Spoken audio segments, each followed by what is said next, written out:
Kia. Happy Monday.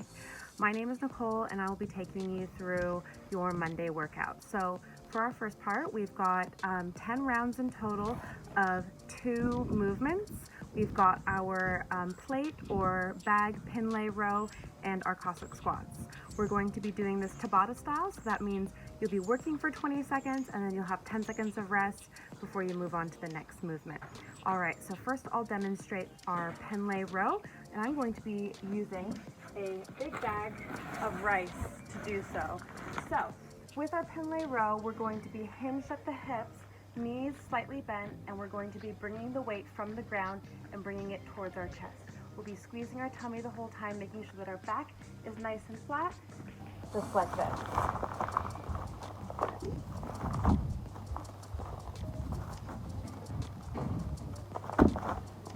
So we want to ensure that all of these reps we're doing are for quality, not necessarily for quantity. All right, up next we have Cossack Squats. So we're going to be placing our feet quite long and wide, so wider than our shoulder width, as you can see like this. Turn your toes out, and we're going to be shifting our weight onto one side, knee going over toe, and sending our hips back, sitting back like so. So nice and upright as we go through, side to side.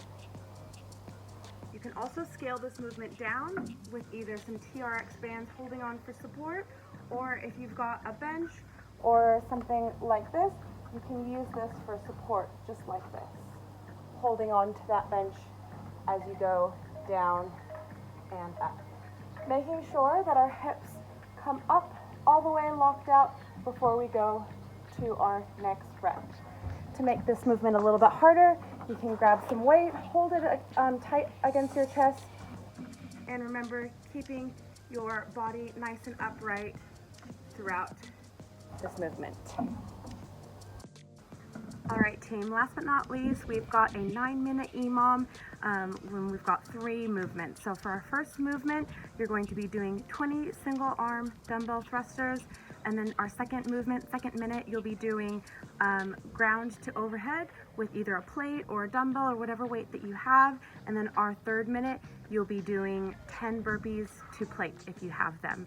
So essentially you're going to be doing 3 rounds. Every minute on the minute, you're going to be doing each of those movements. The remainder of the minute, you will be resting. So for our single arm dumbbell thrusters, you're going to grab your dumbbell, bringing it up to your shoulder, sending your hips back, going down to the squat, and then pushing up.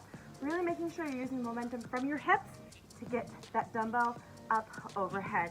Because you've got 20 reps of this, you'll be doing 10 on one side and then switching over to the other side for 10. All right, our second movement is our plate or dumbbell ground to overhead. So if you've got a plate, you're going to be holding the plate on either side, touching it down on the ground, and then bringing it up overhead. Otherwise, I've got a dumbbell. I'm going to be holding my dumbbell on each side and doing the same movement. So gently touching it on the ground, and then using my hips and using the momentum from my hips to get that dumbbell overhead. After that, you've got your 10 burpees to plate. So if you've got a plate, you'll be jumping onto your plate. Otherwise, you'll be doing your burpee, come down, clap up at the top, and if you've got your plate, you're going to be jumping onto the plate. All right, so 9-minute EMOM. Then right after that, you're going to go straight into 3 rounds per time of the same thing. So 20 single arm dumbbell thrusters, 20 either plate or dumbbell from the ground to overhead, and then 10 burpees to plate. 9-minute time cap. Good luck, team, and have fun.